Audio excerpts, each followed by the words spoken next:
आप सभी को मेरा आत्मवंदन। पीएमसी ध्यान नेपाल में आप सभी का हृदय से बहुत बहुत स्वागत है। अपने प्रिय गुरु ब्रह्म ऋषि पितामह महाअवतार बाबा जी और सभी आध्यात्मिक और आराध्य गुरुओं को साष्टांग प्रणाम करते हुए हम आज का सत्र आरंभ करेंगे। और आज हमारे साथ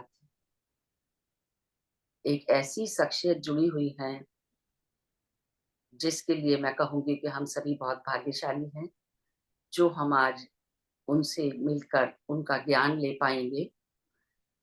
तो सभी का मैं बहुत बहुत स्वागत करती हूँ और थोड़ा सा मैं उनका परिचय देना चाहूंगी। मेरे पास ना वो ज्ञान है ना वो शब्द हैं जो मैं उनका पूरा परिचय दे पाऊँ। तो जो कुछ भी मैं दे पाऊंगी मैं आपको बताती हूँ कि सरोजनी कोटस्थाने जी ये पूना से हैं और लगभग 27 सालों से सदगुरु श्री श्रीधर स्वामी जी से अनुग्रहित हैं। 26 सालों से ये मंदिर, जो आश्रम उन्होंने बनवाया है, वो उन्होंने अपनी कमाई से बनवाया है। ये सारी डिटेल तो वो खुद ही बता सकती हैं। और उनकी 1998 में एक बार तबीयत इतनी खराब हो गई कि उन्होंने डॉक्टरों ने जवाब दे दिया और बिल्कुल जैसे मृत्यु आ ही गई थी। तभी उनको श्रीधर स्वामी जी आए उनके पास, उन्होंने दर्शन दिया और उन्होंने कहा कि तुम घर चली जाओ हॉस्पिटल छोड़ के, और फिर मैं तुम्हारी रक्षा करूंगा जिंदगी भर।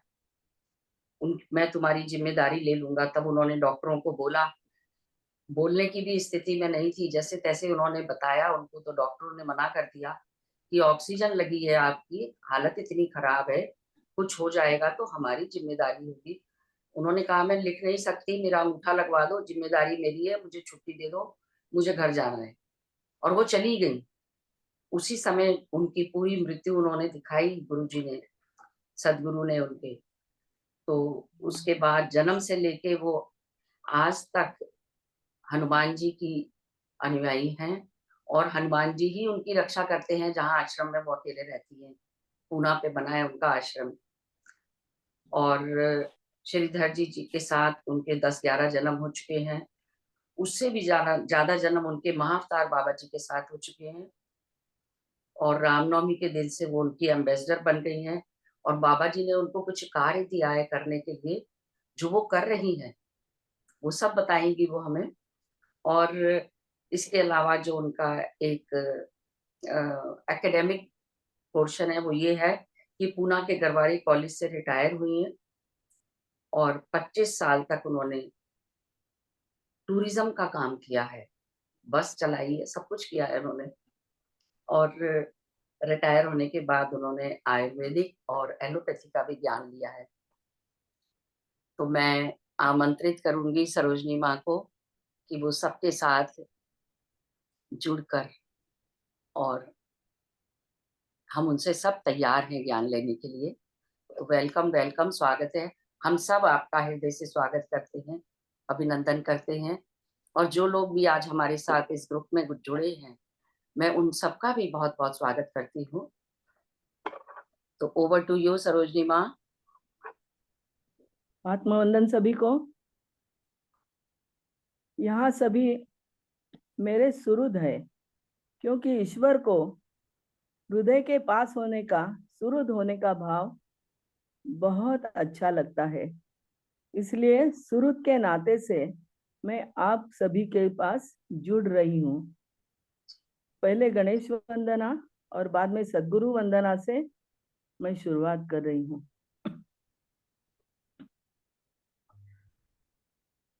अजम निर्विकल्पम निराकारमेकम्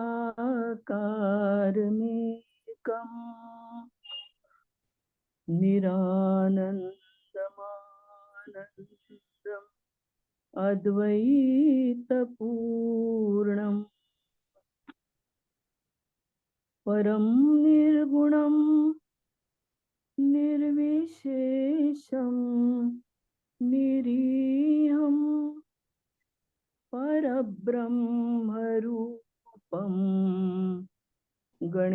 गणेशं भजेम परब्रह्मरूपं गणेशं भजेम। शंकर स्वयं केसरी नंदन है, इसलिए मैं अभी सद्गुरु शंकर जी का बोल रही हूँ, ध्यान कर रही हूँ। सदाशिव समारंभा शंकराचार्य मध्यमाम् अस्मदाचार्य पर्यंताम्।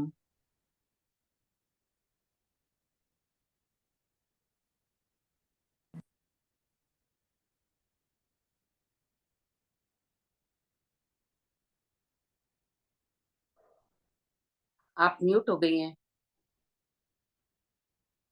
सरोजनी माँ म्यूट म्यूट हो गए हैं, आप अनम्यूट कर लीजिए।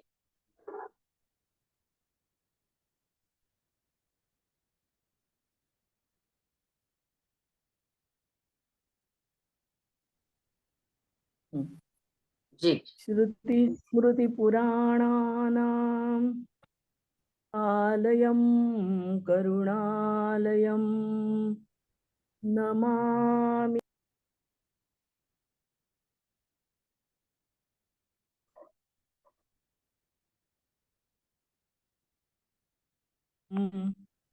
शंकरं शंकराचार्यं केशवं बादरायणं सूत्रभाष्यकृतं वन्दे भगवन्तौ पुनः पुनः। ईश्वरो गुरुरात्मेति मूर्तिभेद विभागिने व्योमवत् व्याप्त देहाय दक्षिणा मूर्तये नमः। सभी सुहृदों को नमस्कार, आत्मवंदन। विश्वव्यापी और चारों युग व्यापी हनुमान जी चिरंजीव तो है ही, वो तो सब कलाओं से परिपूर्ण है। कलियुग के त्राता भी है, राम जी के अग्रणी दूत भी है, ताप हरण करके ज्ञान संजीवनी प्रदान करने वाले हैं। सर्वश्रेष्ठ हनुमान जी आदर्श भक्त के नाम से जाने जाते हैं। एक बार ऐसा हुआ कि श्री राम जी का दरबार भरा हुआ था। रथी महारथी अपने अपने आसन पर विराजमान हुए थे, लेकिन उनको एक बात अच्छी नहीं लगी। ये वानर ये श्री राम जी के पास क्या कर रहा है, आसन के पास क्यों बैठा है। एक दरबारी ने धीरज करके पूछा, प्रभु जी ये आपका कौन है, ये यहाँ क्यों बैठा है। हर बार की तरह श्री राम जी मंद मंद मुस्कुराए और उन्होंने श्री हनुमान जी से पूछा, हनुमान जी आप मेरे कौन लगते हैं, ऐसा प्रश्न ये पूछ रहे हैं, तो बोलो आप मेरे कौन लगते हो। हनुमान जी बहुत ज्ञानी थे, फिर भी बहुत नम्रता से खड़े हुए और हाथ जोड़कर एक चौपाई उन्होंने सुनाई। ये चौपाई बहुत ही सूचक और चातुर्यपूर्ण उत्तर की है।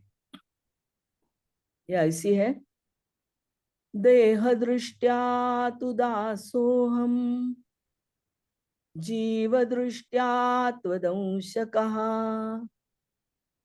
आत्मदृष्ट्या त्वमेवाहम् इति मे निश्चलामति। हनुमान जी बोले, जो मुझे चर्म चक्षु से देख रहे हैं उनके लिए मेरा देह आपका दास है ना प्रभु। जो थोड़े ऊपर चढ़े हुए आध्यात्मिक क्षेत्र में, उनको मैं एक प्राणी मात्र जीव लग रहा हूं। तो हे प्रभु, जीव दृष्टिया देखा जाए तो मैं आपका अंश हूं ना। हाँ, लेकिन जिनके पास आत्मोपम्य बुद्धि है, जो आत्मा जानते हैं, उन जिनके पास अंतर्दृष्टि है, उनकी आंखों से देखा जाए तो आत्मदृष्टा त्वमेव हम, हे प्रभु, आप मैं हूं और मैं आप हो, हमारा तो अद्वैत है। इति में निश्चलामति, इस पर मेरी दृढ़ श्रद्धा है। कितना सूचक और चातुर्यपूर्ण उत्तर है। ये दरबारी लोगों का स्थान उन्होंने दिखा दिया कि उनकी दृष्टि सामान्य है, थोड़ी ऊपर चढ़ी है, या आत्मोपम्य बुद्धि है। इस तरह से बहुत ज्ञानी, ब्रह्मांड का रक्षण करने वाले ऐसे परिपूर्ण हनुमान जी हम कैसे पा सकते हैं? 3 बातें उसके लिए हमें जाननी चाहिए: श्रद्धा, भक्ति और 100%, 100% विश्वास चाहिए। इसमें कुछ कमतरता नहीं आनी चाहिए। तो हनुमान जी दरवाजे पे खड़े हैं, राह देखते हैं, आओ मैं शिष्य, शिष्य आओ मैं खड़ा हूं इधर। लेकिन इतना विश्वास हम में कहाँ, इतनी श्रद्धा और भक्ति हम में कहाँ है? देखो, एक गांव में श्रद्धा, भक्ति और विश्वास कैसा होता है, 2 मिनट में बताती हूँ। एक गांव में अकाल पड़ गया था, पीने का पानी भी कम हुआ था। अब क्या करे, पर्याप्त मात्रा में पानी ही नहीं है। तो गांव वालों ने ऐसा विचार किया कि आज सवेरे से उपवास करेंगे, शिव जी के मंदिर के सामने बैठेंगे और जाप करेंगे, शाम तक बारिश आ ही जाएगी। घर में खाली बूढ़ी औरतें, बूढ़े आदमी और छोटे छोटे बच्चे रहे। गांव वाले दिन भर बैठे रहे। तो एक घर में एक छोटा बच्चा था। वो जन्म से ही ईश्वर के साथ जुड़ा था, लेकिन लोगों को मालूम नहीं था। तो वो उसकी ग्रैंड माँ को, अज्जी को बोला, हम जाएं उधर? वो बोली, काहे को? हम जाएंगे ना, वहां देखेंगे ना बारिश आएगी। तो वो बूढ़ी माँ बोली, तुमको लगता है बारिश आएगी? हाँ, मुझको लगता है। तो उसने एक छाता लिया, बूढ़ी माँ ने एक घड़ा लिया और उसने दरवाजे के बाहर रख के छाता खोला। बूढ़ी माँ ने घट लिया और दोनों चलते चलते चलते चलते मंदिर के पास आ गए। सब अचरज से देख रहे थे। जो बुद्धिवादी थे वो बोले, बुद्ध वादे वादे जाए थे बुद्धि भेदा। वो बोले, कहाँ बारिश आई है? तुमने छाता क्यों लाया? तुमने घट क्यों लाया? देखो, ये दोनों कैसे थे? ईश्वर के पास जाने क्या है, पूरी श्रद्धा, पूरा विश्वास, पूरी भक्ति। बारिश बारिश आए ना आए, लेकिन ये दोनों श्रद्धा, भक्ति, विश्वास से परिपूर्ण थे। समाज के तरफ मत देखो, हमारे मन में है क्या ये सब चीजें? तो ईश्वर हमको मिल सकता है। नामस्मरण करने जा रहे थे लोग, लेकिन उनको श्रद्धा नहीं थी इतनी, उनकी भक्ति कम पड़ गई, विश्वास कम पड़ गया। तो ये जो नामस्मरण होता है, जाप जो होता है, हम करते हैं, कितना करते हैं? 1 लाख करते हैं। 1 लाख कैसा गिना जाता है? एक एक माला करके। तो ये हमारा जाप नहीं होता, ये माला का जाप होता है। माला आगे चलती है, यानी हम क्या कहें, अरे एक मनी आगे जाए, एक आगे जाए, एक आगे जाए। तो जाप मन का अंदर से नहीं होता, खाली हम माला फेरते रहते और गिनते रहते। क्यों चाहिए ये सब? डिवाइन पावर का कंप्यूटर इतना बड़ा है और सेंसिटिव है कि हमारा जन्मों जन्मों का ज्ञान उसे रहता है। तो माला गिनने की जरूरत ही नहीं है, खाली जाप करते जाओ, जाप करते जाओ। और स्त्रियों को इतनी छूट दी है ईश्वर ने, अहो येता जाता, उठता बसता, कार्य करिता, आते जाते समय रसोई पकाते समय, रास्ते में चलते चलते समय, सोते समय, कभी भी जाप करो मैं आपका हो जाऊंगा, ये ईश्वर ने खतरे लायक बोला है। अगर टाइम नहीं है तो सोते समय जाप करते रहो। जाप करते करते गहरी नींद में सो जाएंगे तो सवेरे उठते समय अगर मुंह में जाप है तो आपका दिल रात भर जाप करता रहता है और वो डिवाइन पावर की कंप्यूटर से गिना भी जाता है। तो इस जाप को अजपा जाप बोलते हैं और इस गहरी निद्रा को योग निद्रा बोलते हैं। अगर हम ऐसा जाप कर सकते हैं तो हम अजपा जाप से ईश्वर की तरफ जल्दी जा सकते हैं। हाँ, बस खाली मन की एकाग्रता बहुत ही आवश्यक है। हम ईश्वर दर्शन चाहते हैं, जरूर मिलेगा, लेकिन कैसे मिलेगा? क्या पात्रता होनी चाहिए ईश्वर दर्शन के लिए? एक द्वापर युग की कथा मैं सुना रही हूँ। हनुमान जी त्रेता युग में भी थे, द्वापर युग में भी थे।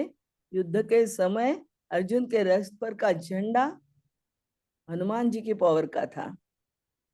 रथ टूट गया, चक्र टूट गया, हनुमान जी ने पकड़ के रखा था, तब वो लड़ सके। तो वहां भी हनुमान जी थे और द्वापर युग तो हनुमान जी का ही था, तो द्वापर युग में वो थे ही। कैसे थे?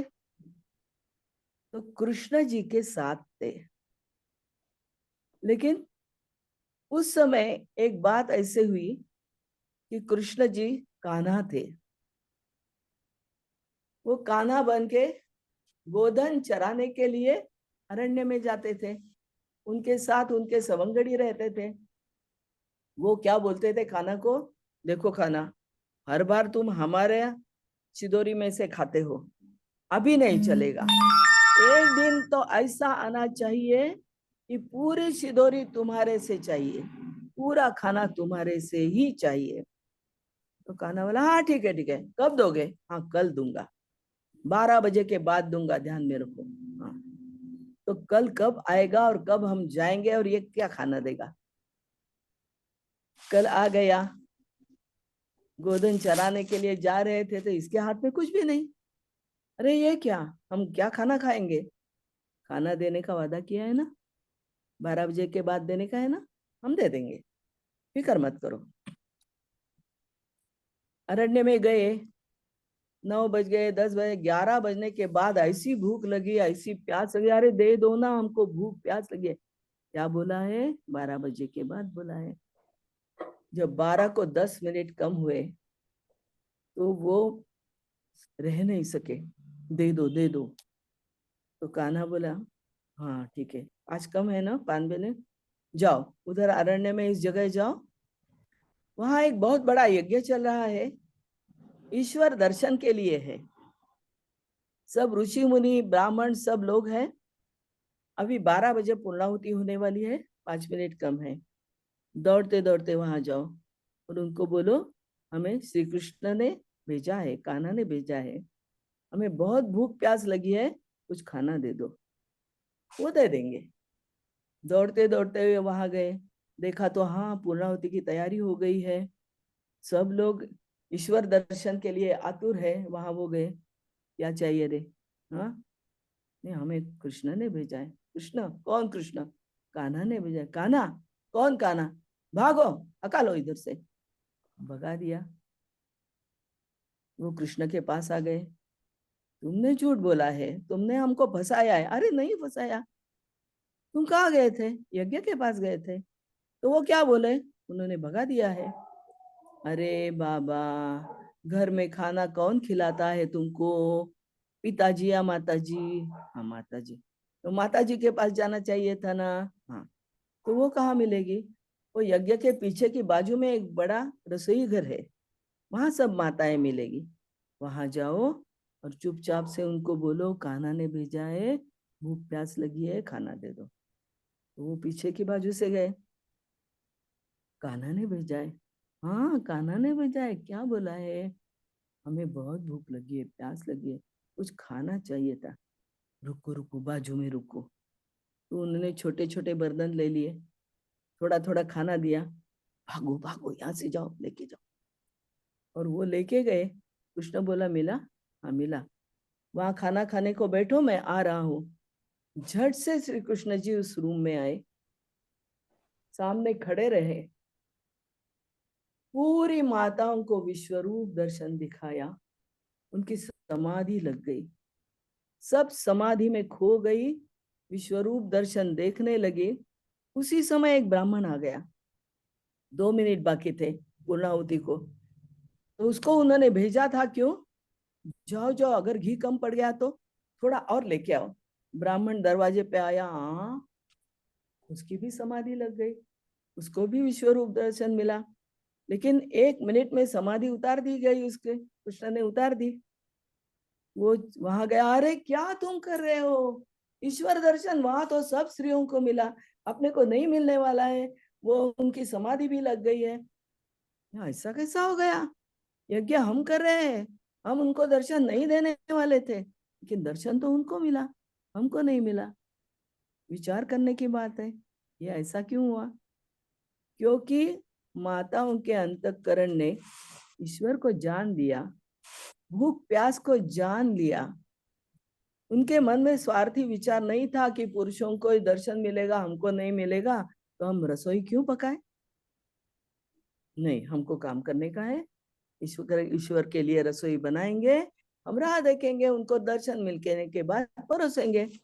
उनका जो ये सीधा साधा भाव था, वो ईश्वर को पसंद था। देखो, शबरी का सीधा साधा भाव था, राधा भी वैसी थी, वो तो संसारी स्त्री थी, बड़ी थी। मीरा ने तो राजवाड़ा छोड़ दिया, ऐश्वर्य छोड़ दिया था। संत जनाबाई तो नामदेव की दासी बन गई थी, लेकिन अधिकार कितना बड़ा था। हृदय बंदी खाना केला आता विठ्ठल कोंडीला, विठ्ठला पाई घातली बेड़ी, अरे मैंने तो साखल दंड तुम्हारे पैर पे डाला है, जाओगे कहाँ? हृदय में बैठना होगा तुमको। इतना अधिकार ये स्त्रियों के पास कैसे आ गया? पूरी श्रद्धा, पूरी भक्ति और पूरा विश्वास ऐसा जिसके पास होता है, उसको ईश्वर का दर्शन मिलता ही है। तो अगर हमको ये सब चाहिए, तो हमको ये श्रद्धा से काम करना पड़ेगा। एक घर ऐसा था दशक ग्रंथि ब्राह्मण का, पूरे श्रद्धावान थे, उनकी बहू भी बहुत श्रद्धावान थी, बहुत आध्यात्मिक और सात्विक थी।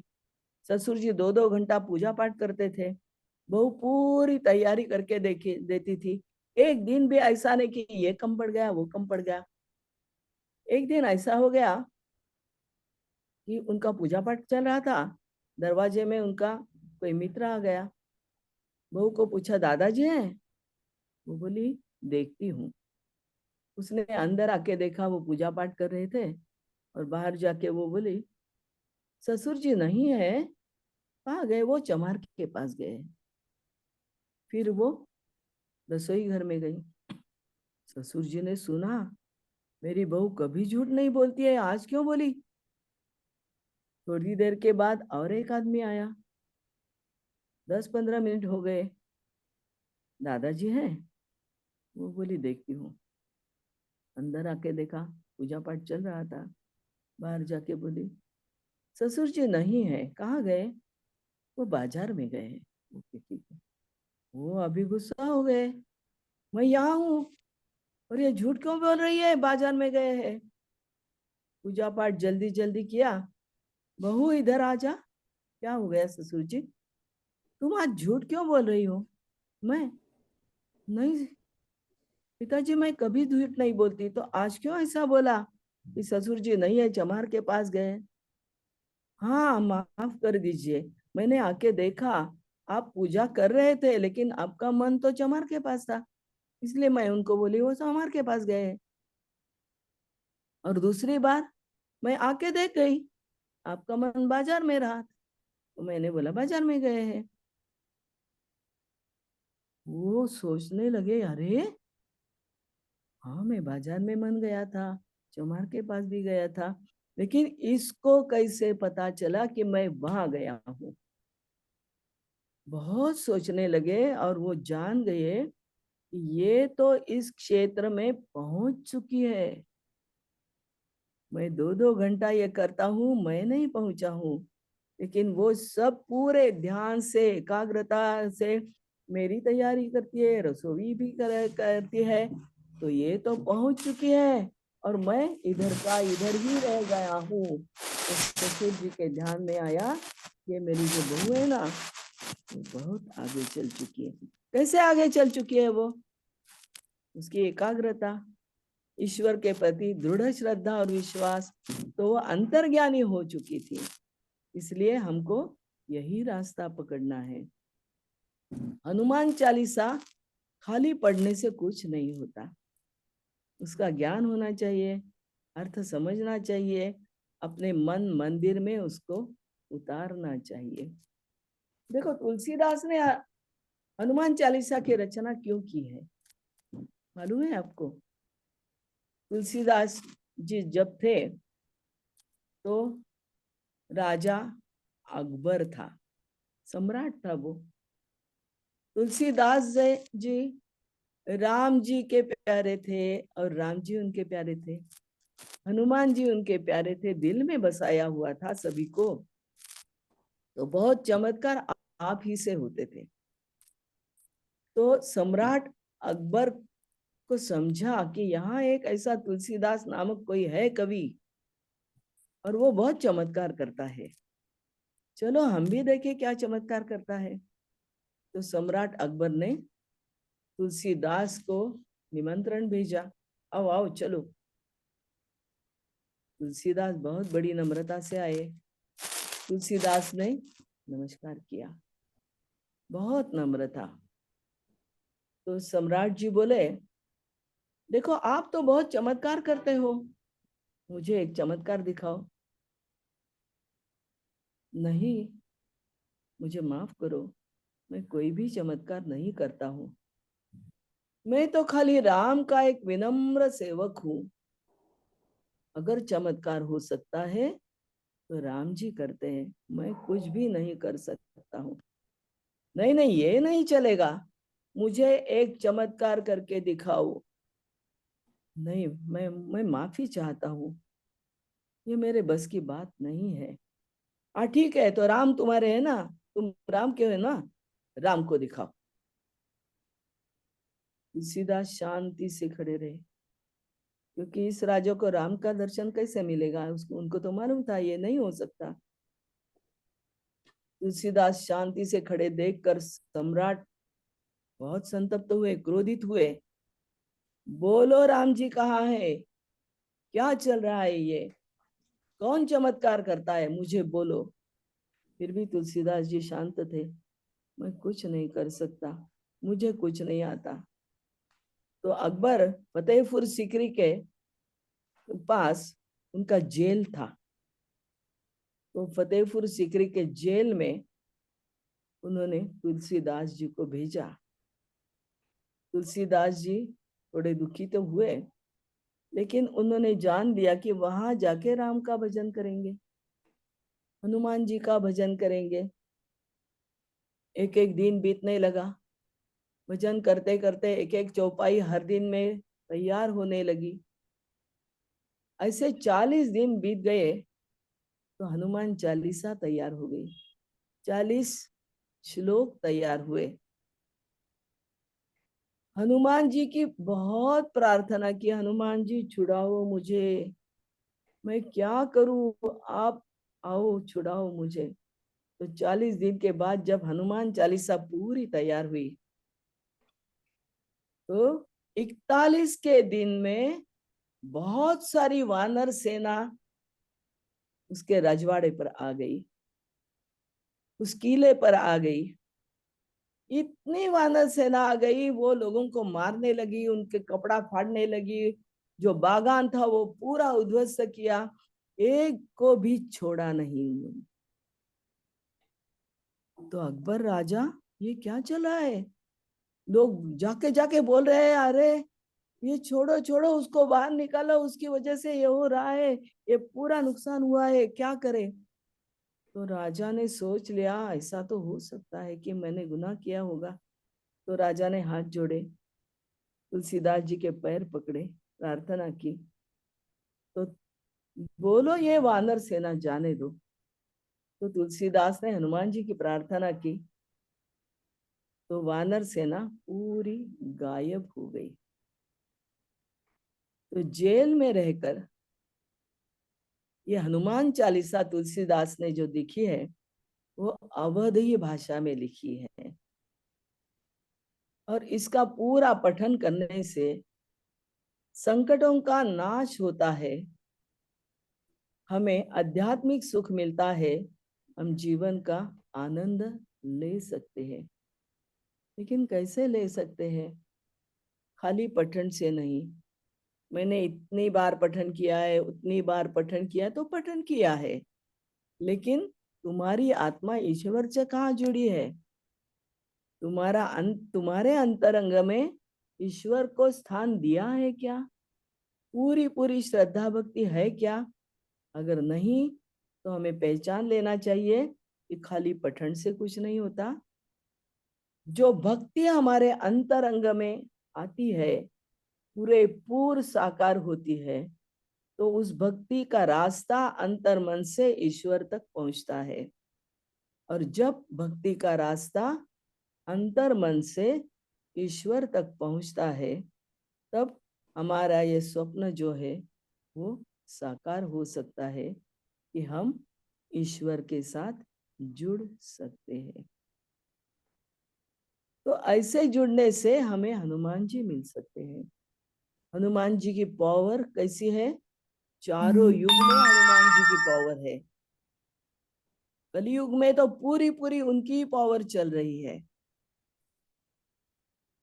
मनोजवम मारुत तुल्य वेगम जितेंद्रियम बुद्धिमताम वरिष्ठम।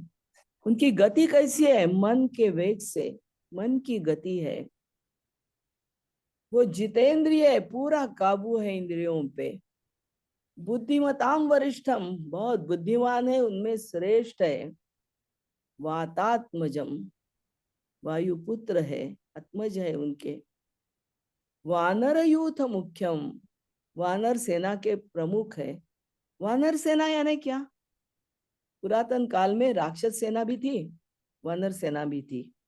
यानी मनुष्यों के ऐसे प्रकार थे कि एक को राक्षस जात बोलते थे, एक को वानर जात बोलते हैं। लेकिन ये वानर सेना यानी क्या? उसमें ऐसे महान नर थे कि जिनकी वाहवाह की जाए। इनका उनका बड़प्पन इतना था कि उनकी वाहवाह की जाए। तो ऐसे बड़े बड़े नर थे, उनको वानर सेना बताया गया। तो इसमें हनुमान जी बहुत श्रेष्ठ थे। लेकिन एक बात बताने की ऐसी है कि हर किसी को हम खुद कहाँ तक पहुंचे हैं ये जानने को नहीं आता। हम खुद नहीं जान सकते हमारी स्थिति आध्यात्मिक क्या है। देखो, राम जी को खुद की स्थिति मालूम नहीं थी। जब विश्वामित्र ऋषि उसके पास आ गए, उनके पिताजी के पास, और उन्होंने कहा कि राम जी को मुझे दे दो, क्योंकि हमारे यज्ञ में जो राक्षस आते हैं, रावण जी जो आएंगे वो भी, तो उनका सर्वनाश ये कर सकते हैं। तो राम जी के पिताजी बोले नहीं नहीं, ये तो बहुत कम उम्र का है, ये अभी बड़ा नहीं हुआ है, अभी अभी सीखा है, उसको वो अनजान है इस सब से। विश्वामित्र ऋषि बोले आपको क्या मालूम आपका पुत्र कैसा है वो? क्योंकि जब प्रसाद मिला था 3 रानियों को 3 भाग में, तो जो पट्टर रानी थी कैकेयी, वो रूठ गई। तो वो बोली मुझे पहला इतना मिलना चाहिए। तो वशिष्ठ मुनि बोले ऐसा मत करो, ये प्रसाद लेके जाओ। उन्होंने हाथ में रखा, तो झट से उधर से पंछी आ गया और प्रसाद लेके गया। उसको नहीं मिला।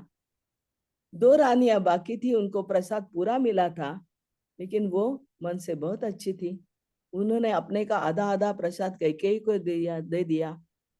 तो एक आधे प्रसाद से राम बन गया, दूसरे आधे प्रसाद से लक्ष्मण बन गया, और बाकी दो आधे प्रसाद के कैकेयी के दो पुत्र भरत शत्रुघ्न बन गए।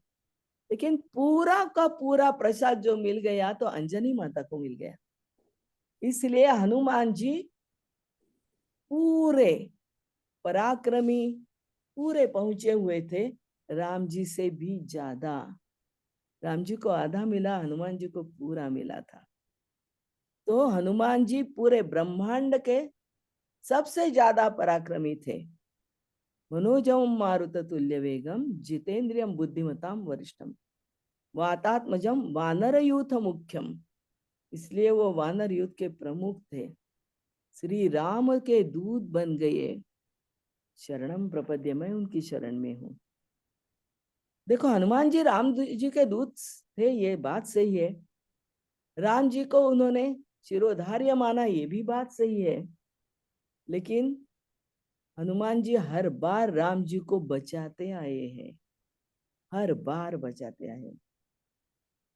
जब रावण जी के पास जाने का था तो सेतु बंधन चल रहा था। तो हनुमान जी देख रहे थे क्या चल रहा है, क्या चल रहा है। तो हर एक वानर पत्थर उठाता था, जय श्री राम, पत्थर फेंका तो डूबता नहीं तो तैरता था। हजारों लाखों पत्थर तैरने लगे तो राम जी मंद मंद मुस्कुराते हुए कौतुक भरी नजर से देख रहे थे कि जय श्री राम बोला तो पत्थर तैरता है, तो मुझे भी देखना चाहिए। वहां से आत्मज्ञानी हनुमान जी बोले, मन से ही उनको बोले, ना ना प्रभु ऐसे मत करो, ना प्रभु ऐसे नहीं करने का है। लेकिन राम जी का ध्यान कहाँ था हनुमान जी के पास। तो राम जी ने सोचा थोड़ा आगे जाऊं, क्यों, तो वहां से मैं वानरों को नहीं दिख सकूंगा। राम जी थोड़ा आगे बढ़ गए और उन्होंने ऐसा ठान लिया कि एक पत्थर तो मैं फेंक दूंगा। देखो, मेरे नाम से पत्थर तैरते हैं, तो मैं पत्थर फेंकूंगा तो वो तैरना चाहिए। फिर से वहां से सूचना मिली। हनुमान जी बोले, ना ना प्रभु जी, वो तुम्हारा देह है, ये नाम की महिमा अलग है, देह नहीं ये कर सकता। ना प्रभु, रुक जाओ रुक जाओ। राम का ध्यान ही नहीं था। राम जी ने एक पत्थर लिया, फेंक दिया। अचरज से देखने लगे, अरे बाप रे, ये क्या हुआ। तो रुक गया, किसी ने देखा तो नहीं है, आजू बाजू देखा। हनुमान जी ने देखा था। हनुमान जी वायुपुत्र थे, वहां आ गए झट से, एक सेकंड में। प्रभु, मैं बार बार कहता हूं ना, आप ऐसा मत करो, ना ना ना ना, ये आपके बस की बात नहीं है। आप देह से राम हो, आपका नाम जो है ना वो बड़ा महत्वपूर्ण है। ये पत्थर आपके नाम की महिमा है, वो आपके देह को नहीं आ सकती। आप ऐसा मत करो। अगर लोगों को समझ में आ गया कि राम जी का पत्थर डूब गया तो लोग विश्वास कैसा रख सकेंगे। ऐसा मत करो प्रभु जी, रुक जाओ रुक जाओ। तो राम जी रुक गए। तो राम जी को उन्होंने वहीं बचाया। लेकिन राम जी बोले ऐसा काम करना चाहिए कि रावण जी के पास जाना चाहिए। पहले हनुमान जी को भी मालूम नहीं था कि मुझे क्या क्या आता है, क्योंकि हनुमान जी जन्म से ही उनको हनुमान चड्डी यानी वज्र कवच था। वो उनकी माँ ने भी उनको इतर बालकों जैसा नहीं देखा है, इसलिए वो जन्म से ब्रह्मचारी, पूरे ब्रह्मचारी कहते हैं उनको, क्योंकि उनको नग्नावस्था में बचपन में भी माँ ने भी नहीं देखा है, किसी ने भी नहीं देखा है। तो हनुमान जी को पहले मालूम नहीं था। तो जाम्बुवंत उधर आ गया, अरे क्या सोच विचार करते हो, उड्डान करो। तुम द्रोणागिरी भी ला सकते हो, तुम उड्डान करके भी जा सकते हो, तुम में ये अणिमा लघिमा गरिमा सब चीजें हैं। तो उन्होंने ज्ञान करके दिया उनको, तो हनुमान जी ज्ञानी बन गए। अरे, पहले ही जन्म से मेरे पास है। तो हनुमान जी को याद आया कि मैं कौन हूँ। हमें भी अपने हमारे गुरु याद कर देते कि तुम्हारे पास यही है, इसका प्रयास करो। तो हनुमान जी को याद आया। तो हनुमान जी राम जी को बोले, हाँ मैं उड्डान करके जाता हूँ। तो वो रामदूत बनकर रावण के पास गए, रावण जी के महल में गए। ये कौन आया है, कैसे आया है, दिखाई कैसे नहीं दिया, क्योंकि सूक्ष्मता से वो गए तो दिखाई कैसे दे देंगे, दरवाजे से तो अंदर नहीं गए। तो ये कौन, राम जी का दूत आया है, तो राजदूत आया है करके उसका सम्मान करना चाहिए। रावण जी ने सम्मान नहीं किया, उसने उसको खड़ा किया, बोलने लगे, राजदूत होकर भी खड़ा किया। खुद रावण जी ऐसा बैठे थे मगरूरी से। तो हनुमान जी ने समझ लिया कि इनके पास क्रोध भी है, गर्व भी है खुद का, तो ये इसको उतार देना चाहिए। कुर्सी नहीं दी, आसन नहीं दिया, कुछ भी नहीं दिया। ओके, हनुमान जी बोले ठीक है, यही तो, यही सही। उन्होंने पूंछ की लंबाई बढ़ाई, 1 2 3 4 5 6, बढ़ाई बढ़ाई, इतनी बढ़ाई कि रावण जी के आसन से ज्यादा बढ़ाई, और ऐसे वर्तुलाकार पूंछ पे वो विराजमान हो गए। रावण जी सोचने लगे ये क्या चल रहा है मेरे आसन से। अब तो इस समय तक तो हनुमान जी को मैं ऐसा देखता था, भाई अब ऐसा देखना पड़ रहा है मुझे, ये तो ऊपर हो गए। अरे बाप रे, ये क्या हो गया। फिर हनुमान जी को मन में तो हंसी आ रही थी, फिर उन्होंने क्या किया, वो पूंछ है ना, वो माथे के ऊपर से सामने लाई, क्योंकि राजदूत के पास झंडा नहीं था ना, राम का झंडा नहीं था, तो उन्होंने ऊपर से पूछ झंडे के माफक खिलाना शुरुआत कर दी। तो रावण जी को गुस्सा तो आ रहा था कि लेकिन मैं क्या करूं, इसका इसका मैं क्या करूं, इसका बल भी बहुत है, अब मैं क्या कर सकता हूं, उसकी समझ में नहीं आ रहा था ये मैं इसका क्या करूं। क्योंकि बात ऐसी है, जब राम जी जन्म हुआ उनका, तो विष्णु अवतार से जन्म हुआ है। और विष्णु जी ने शिव जी से कहा, मुझे तुम्हारी रावण जी को मारने के लिए मदद लगेगी। तो शिव जी बोले हाँ मैं आता हूँ, इस रूप में आओगे।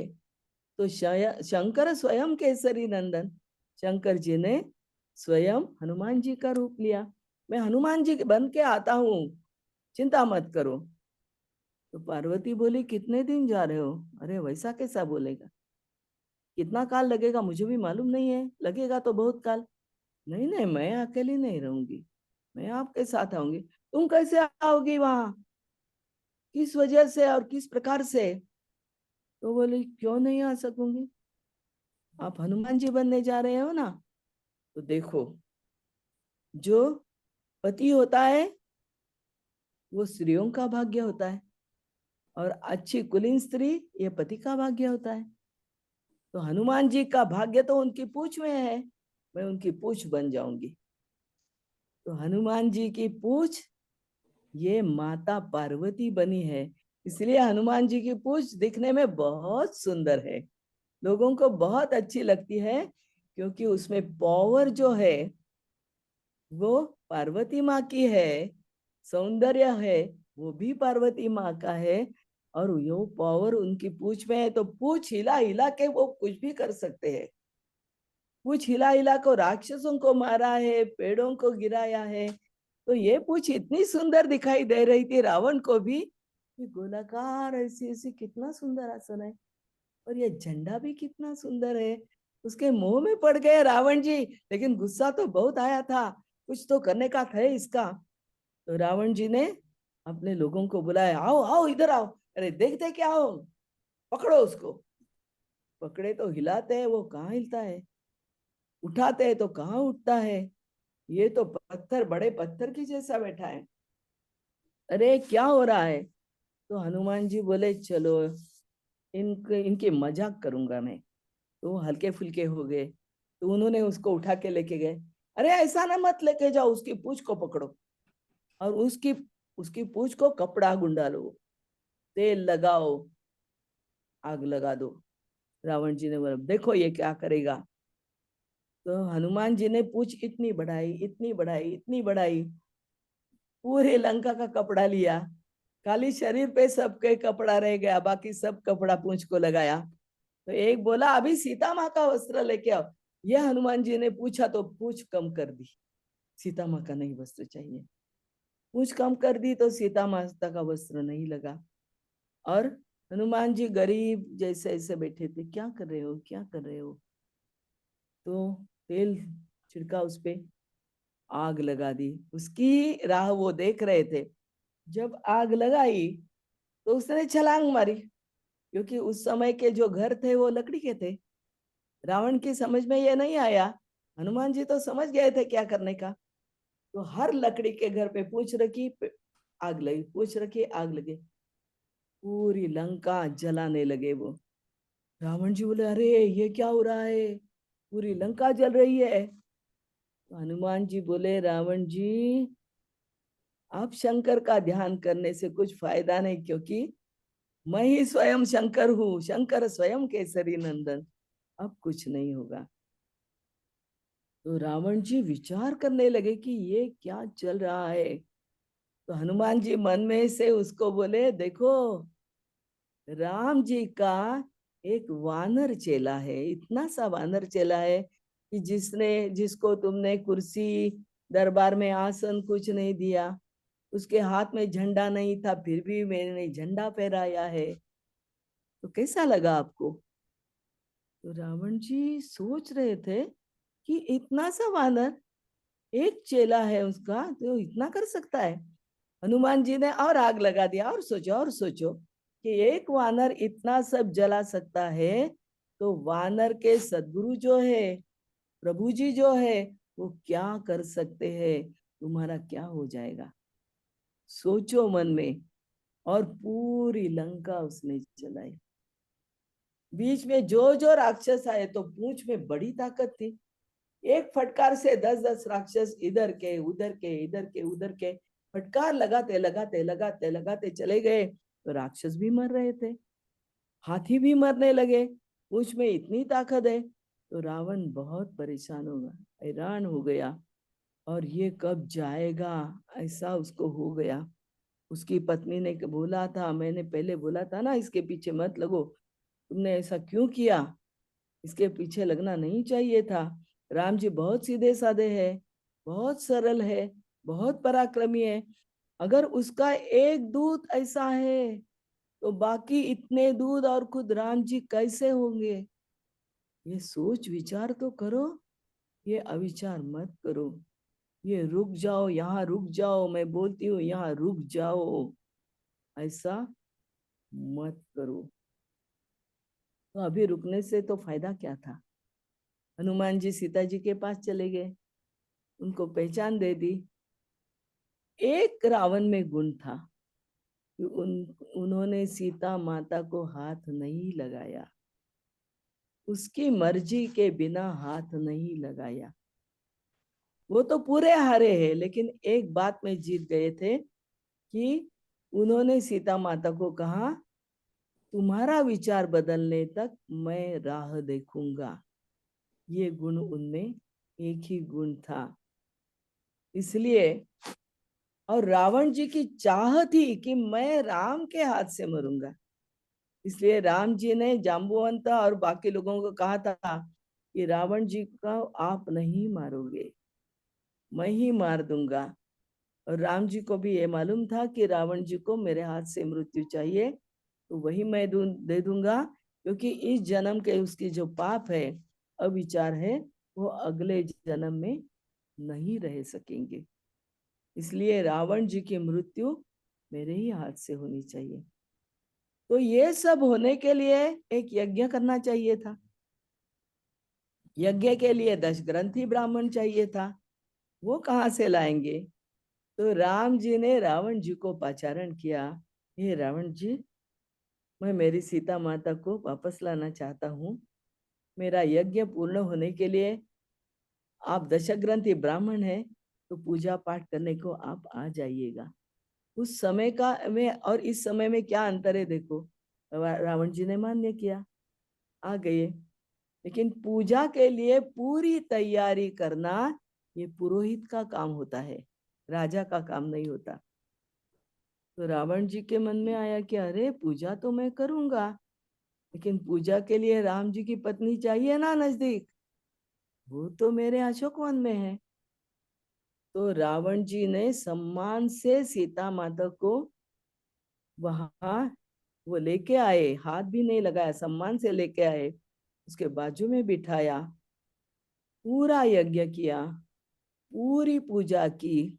और यज्ञ में राम ने क्या बोला, मुझे रावण को खत्म करना है, मारना है। फिर भी वो पुरोहित बना। तो सीता माता यज्ञ का होने के बाद फिर से अशोक वन में चली गई। यानी राम ने भी शब्द लिया था, सीता माता को भेज दिया। रावण ने भी शब्द दिया था, वो पुरोहित बन के सीता माता को लेके आए, यज्ञ पूरा हो गया। ये देखो उस काल की नियत कैसी है और इस काल की नियत कैसी है। तो हमारी मृत्यु किसके हाथ से होनी चाहिए? अगर वो पवित्र हाथ है तो हमारा अगला जन्म पवित्र हो सकता है, ये ध्यान में रखो। तो रावण को अगले जन्म में ये सब कुछ जो अपवित्रता थी वो नहीं चाहिए थी, इसलिए वो उसने ठान लिया था कि मेरा मृत्यु ये राम के हाथ से ही आए। और राम जी ने सबको बताया था कि रावण जी को मैं मारूंगा, तुम कोई भी हाथ नहीं लगाओ उसको। हनुमान जी को तो ये पहले से मालूम था, तो हनुमान जी ने भी रावण जी को नहीं हाथ लगाया, पूरी लंका जलाई, पूरा खेल किया, राक्षसों को मारा, उनके हाथियों को मारा, सब जगह ऐसा अकांड तांडव किया कि रावण पूरा पूरा परेशान हो गया। और बाद में हनुमान जी लंका से वापस आने लगे, उनको नहीं जाने देंगे, कैसा जाएगा देखते हैं। लेकिन हनुमान जी के पास सब था, सूक्ष्म कैसे बनने का, ब्रह्मांड व्यापी कैसे बनने का, मनोवेग से कैसे उड़ने का, द्रोणागिरी पर्वत कैसा लाने का। अगर मुझे ये वो वनस्पति नहीं मालूम तो नहीं मालूम, पूरा द्रोणागिरी 1 सेकंड में लाऊंगा, ये कैसे करने का। तो ये पूरी की पूरी शक्तियां हनुमान जी के पास थी। तो हनुमान जी कोई सीधे साधे नहीं थे, पूरे ब्रह्मांड की शक्ति उसमें है। शिवनाथ स्वयं हनुमान जी बने हैं। और अभी ये जो आज का काल है कलयुग का, उस कलयुग से हमें बचाने वाले तो हनुमान जी ही है। और हनुमान जी जब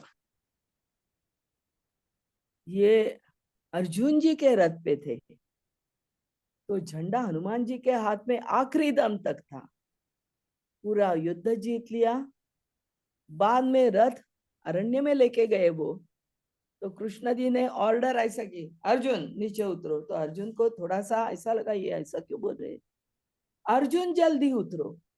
अर्जुन उतर गया, श्री कृष्ण जी ने छलांग मारी, हनुमान जी ने छलांग मारी, पूरा रथ दग्ध हो गया।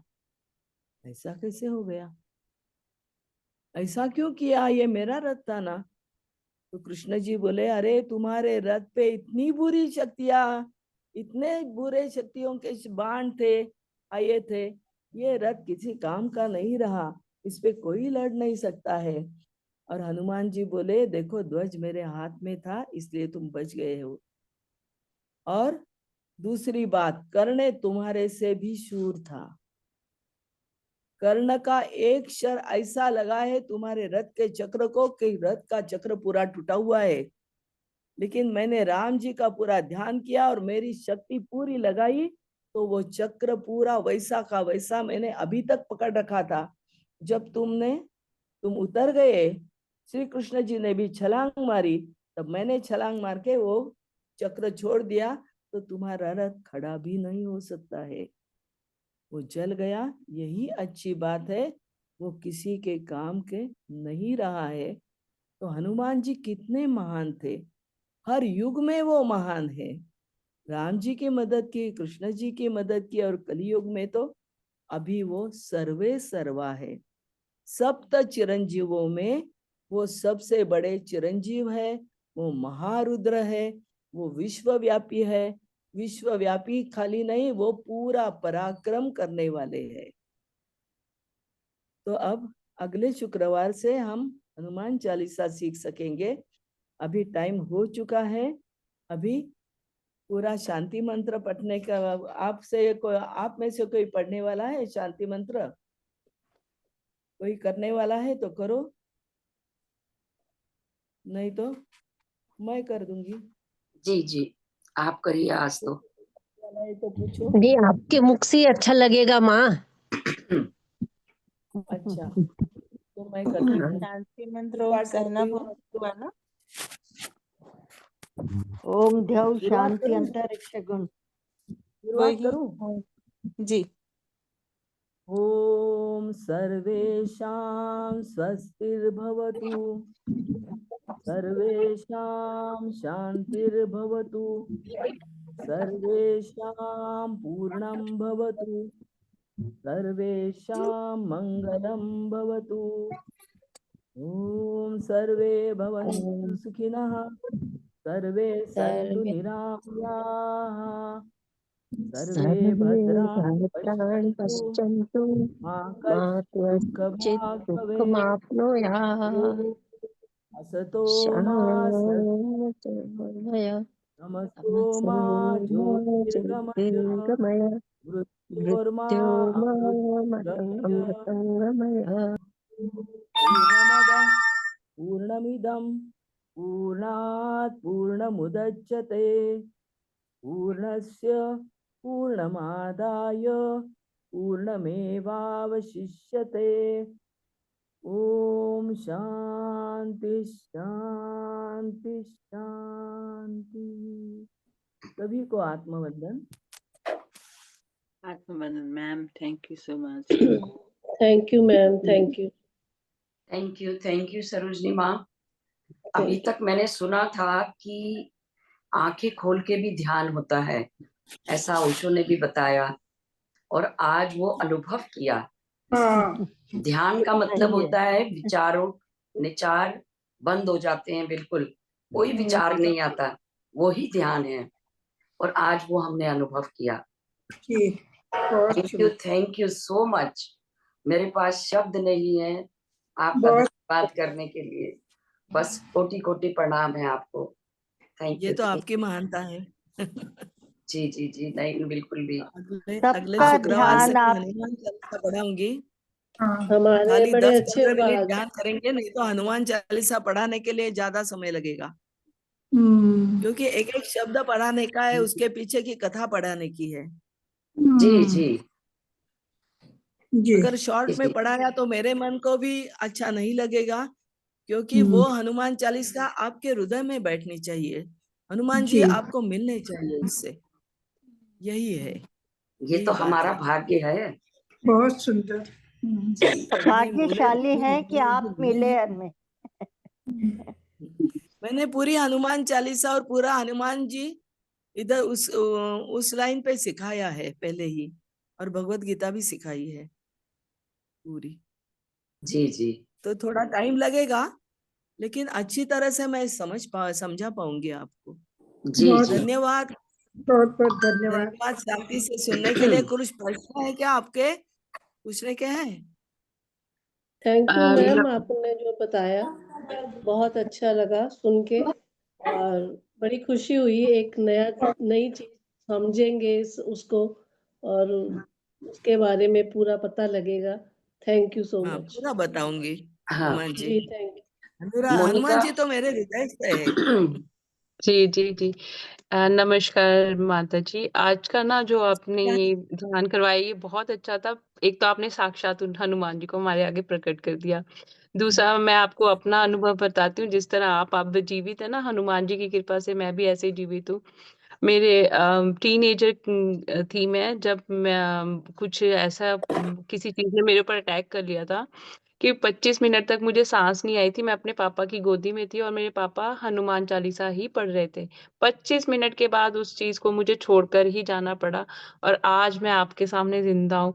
तो वो ना और आप यकीन नहीं मानोगे 3 दिन पहले मुझे हनुमान जी ने साक्षात दर्शन दिए और उन्होंने मुझे बोला 6 महीने तक ना तुम्हें राम जी का नाम जपना है।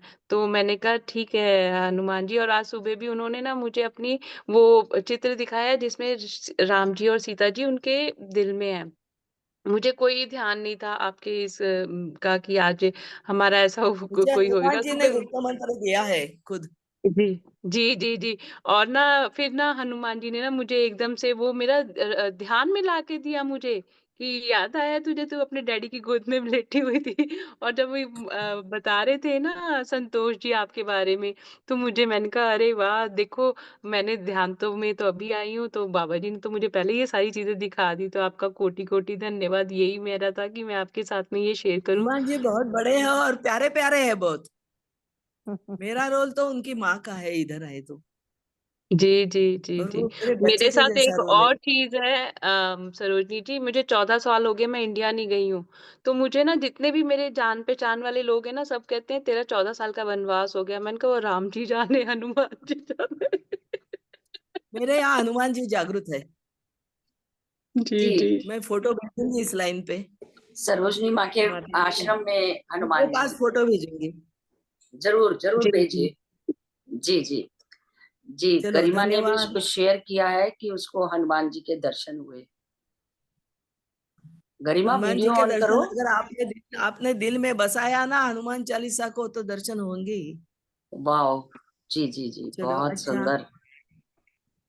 शुभ संध्या।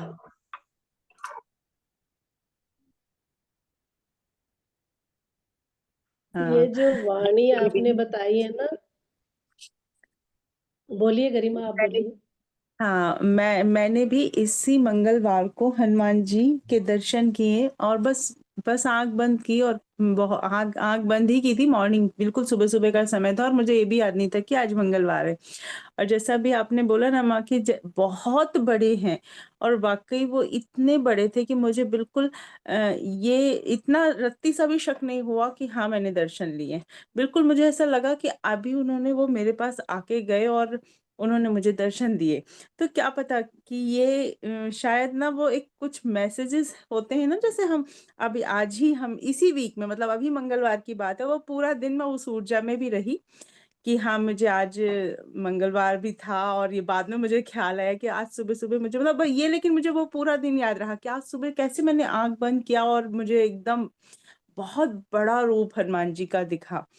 और वाह! मतलब तो मैं ना वैसे शब्दों में उनका वर्णन नहीं कर पाऊँगी, पर मैंने उनका बहुत अच्छा एक वो किया था जो एहसास बोलना चाहिए बस उसको, एक अनुभव। तो और वो ऊर्जा पूरे समय मेरे साथ थी। तो वो फीलिंग थी तो मुझे अपने ऊपर पूरा विश्वास होता है कि हाँ, ये जो मेरे साथ हुआ वो हुआ है। और उसके बाद आज हमने पूरा जितनी देर भी, मैं थोड़ा लेट जॉइन करी थी, लेकिन मैं जितनी देर भी रही, उस फीलिंग के साथ ही रही जो मुझे सेम एनर्जी फ़ील हो रही थी। मुझे लगा कि हाँ, और मैं बताती हूँ हम लोग एक और है एनर्जी की क्लासेस है, उसमें एवरी डे रात को 11 बजे हनुमान चालीसा करते हैं। एवरी डे हनुमान चालीसा होती है, सब सुन के ही सोते हैं वो। तो ये जो है, ये ऊर्जा इस समय धरती पे हनुमान जी की बहुत ज़्यादा है। मैं ये बहुत ज़्यादा फ़ील कर रही थी। आजकल ऐसा लगता है जैसे शिव हर जगह जिधर देखो वहाँ एक शिव एनर्जी, हनुमान एनर्जी, तो इसको महसूस भी बहुत अच्छे से किया जा सकता है। और जी, जी, गरिमा, थैंक यू फॉर शेयरिंग, आपने बहुत अच्छा बताया। लेकिन मुझे पूरा विश्वास है कि सरोजनी माँ के बताने के बाद हमारे को हनुमान चालीसा की और भी शक्तियाँ पता चलेंगी। और भी शक्तियाँ देखिए, पता हम सब चलेंगी। लोग मैं तो यही बता रही थी कि जब मैं से होश बहुत है दिनों से ये याद। महसूस कर रही थी कि यहाँ 2 ही एनर्जी आजकल बहुत ज़्यादा फ़ील हो रही है। और अभी अभी माँ ने बताया, मेरे मुँह से अचानक ही निकला कि अंजनी माँ, लेकिन शायद देखिए आपने कल बताया ही था। मैंने बताया तो था, हाँ, स्वामी हाँ, आपने शिवानंद जी बताया उनके कि आश्रम में गए थे। शैला जी भी थी शायद हुँ, आश्रम में उस समय, तो उन्होंने भी उस समय शायद दीक्षा ली है क्रिया योग की वहाँ पर। तो उन्होंने हुँ, कहा कि हुँ, कई चीज़ें जो मुझे नहीं पता थी, वो मुझे स्वामी जी ने बताई कि आपके कई जन्म महाअवतार बाबा जी के साथ हुए हैं और हनुमान जी के साथ जो भी कुछ उनका और इसके अलावा उनकी गुरु ने बताया कि आप अंजलि माँ का अवतार है। हाँ हाँ, तो मैं वही बोल रही हूँ कि Yes. देखिए आज ही उन्होंने ये जब बताया ना मुझे, तो इसके पहले मैंने कभी नहीं सुना कि शिव जी ही हनुमान जी के उसमें है और उनकी पूज जो है वो पार्वती। ये प्रसंग ही मैंने कहीं नहीं सुना था। पार्वती वाला मैंने पर नहीं सुना था। और ये तो शंकर स्वयं केसरी नंदन, वो तो हनुमान चालीसा की लाइन है। हाँ और है, उसमें लेकिन नहीं नहीं मैं बचपन से हनुमान चालीसा पढ़ती हूँ, पर मैंने कभी इतना ध्यान नहीं शब्दों में गया। नहीं गई। पर आज मुझे ये ये सारी चीजें जान के बहुत अच्छा ये लग वो रहा है है। ना जो राम भद्राचार्य जी, उन्होंने हनुमान चालीसा के 4-5 पॉइंट्स बताए थे, मैंने कहीं नोट किए हुए हैं, कि वो गलत दिए हुए हैं हनुमान चालीसा में। उनकी आंखें नहीं है, जन्म से सूरदास है वो, और उन्होंने वो करेक्शन करवाई थी। तो ये उन्होंने शब्द चेंज किया था उसमें, शंकर स्वयं केसरी नंदन, उसमें कुछ हाँ, और लिखा है, सुवन तो की मैं जगह उसको जब से स्वयं। वैसे ही पढ़ती हूँ, शंकर स्वयं हम्म। केसरी नंदन तेज प्रताप महाजगबंदन। तो वो कई चीजें इस तरह की रहस्यमयी है। तो हमारी भाग्य में उस सत्य को जानना है, इसलिए सरोजनी माँ हमारे साथ जुड़ी है। बिल्कुल बिल्कुल। है ना? जी जी, सपना जी बात करें, अनम्यूट करिए। कोटि कोटि आत्मवंदन। माँ, मैं ये दूसरी बार हनुमान चालीसा सुन रही हूँ, और आपने सच बोला है कि उनके साथ जुड़ने के बाद आपको एक शक्ति नहीं, उनके साथ जुड़ने के बाद अब नवनाग शक्ति से भी मिलन होगा आपका, क्योंकि जी वो जी, दत्तात्रेय के भी बहुत मतलब कि उनके करीब है दत्तात्रेय भगवान जी, दत्तात्रेय भगवान भगवान की, जी जी जी। और ये मेरा खुद का एक्सपीरियंस है। ऐसे लगेंगे आप हनुमान जी सुन रहे हैं, लेकिन सामने दत्तात्रेय बाबा खड़े हैं। ये मैं अपना अच्छा, खुद का एक्सपीरियंस आपसे शेयर कर। थैंक यू सपना जी। आप चंडीगढ़ से जुड़ी है ना? हाँ जी, हाँ जी, हाँ जी। अच्छा, तो ठीक है, अब आप हमारे साथ जुड़िए और अपना नंबर शेयर कर दीजिए चैट में। ठीक है, मैं नंबर शेयर करती हूँ। ठीक है, आप क्रिया योग में आते हो ना? हाँ जी, मैं क्रिया योग में भी आती हाँ हाँ, जी जी जी, तभी मैंने कहा कि देखा हुआ लग रहा है मुझे। हूँ। जी जी, शैला जी बोलिए। आत्मवंदन। जी, आप मैं उनके आश्रम में गई थी। जी, वहाँ आश्रम में हनुमान जी की बहुत सुंदर मूर्ति है। जागृत बहुत मूर्ति सुंदर है वो। हाँ, मुझे बताया जागृत बहुत सरोजनी माँ अच्छे ने। है। 2 बार जी गई थी मैं उनसे मिलने। बहुत अच्छा, और उनसे मिलके तो ना इतना तेज है उनके चेहरे पे, इतना एज है तो भी, और इतने वो ऐसा लगते कि अब यंग है वो। इतना एक्टिव है, बहुत एक्टिव है वो सरोजिनी इतनी माँ। एक्टिव है, जी और जी उनके जी। यहाँ प्रसाद बनता है ना, प्रसाद तो इतना टेस्टी है, बहुत टेस्टी प्रसाद है वहाँ का। जी, मैं 2 बार इन्होंने गई थी मुझे प्रसाद लेने को आपकी फोटो उनके मुझे आश्रम में। भेजी थी। इन्होंने मुझे अच्छा, आपकी हाँ फोटो उन्होंने भेजी थी, निकाली वो थी। मैंने आपको भेजी यस थी फिर। यस यस जी यस। जी, हाँ। शैला जी, आप नासिक से हैं क्या? नहीं, मैं पुणे से हूँ। अच्छा अच्छा, ओके। हाँ, शायद मैंने पुणे में आपको पहले उनका देखा आश्रम है। है। ओके। हाँ, तो अभी मैं बाहर गाँव हूँ, लेकिन मैं पुणे में रहती हूँ। तो आश्रम उनका है तो नजदीक है, मेरे घर से ज्यादा दूर नहीं है। एक आधे घंटे का रास्ता है, नजदीक है।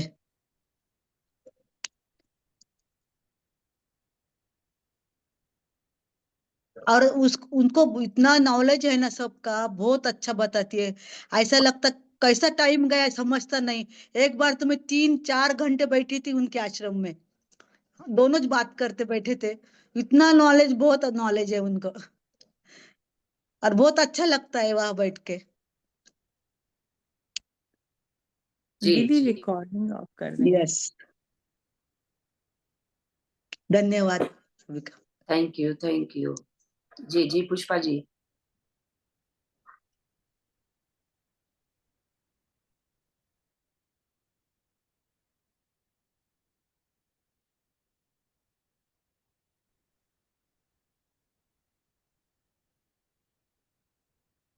जी पुष्पा जी, बात हेलो। करें। जय श्री कृष्ण। सबको आत्मवंदन, सभी को आत्मवंदन। नसीब वाली हूँ मैं सोची थी कि अभी नहीं करूंगी, मैं कुछ काम आ गया था, तो फिर क्या मालूम मैं क्यों नहीं, मेरे को तो सुनना है क्या है, देखते हैं करके, और खोलना है। खोलते ही ऐसा हो गया कि आपने जैसे बोला ना कि खुले आंखों से मेडिटेशन हुआ है। जी, जी, बिल्कुल। खुले जी, आंखों से मेडिटेशन, एक शब्द इधर का उधर नहीं, बराबर क्या बोल रहे हैं बराबर उस शब्दों के ऊपर जी। पूरा ध्यान। और सबसे बड़ी बात जो ये होती है कि आज वो लोग जुड़े हैं जिनको इस ज्ञान जिनको मिलना है। मैंने बहुत लोगों को मैसेज किए थे, लेकिन बहुत कम लोग जुड़े, लेकिन जिनको ज्ञान लेना था वो जुड़ गए। सही में धन्यवाद, मैं जी, धन्य जी, बोलती हूँ, अपने आप को धन्य बोलती हूँ। अपने आप सही में। को। जी, जी, और जी, आप, हाँ, अपने आप को बोलती है, आपको ही बोलती हूँ कि आप इस ग्रुप को सबको लेके चल रहे हैं। कितनी बड़ी बात है ये, बहुत बड़ी चीज है ये। और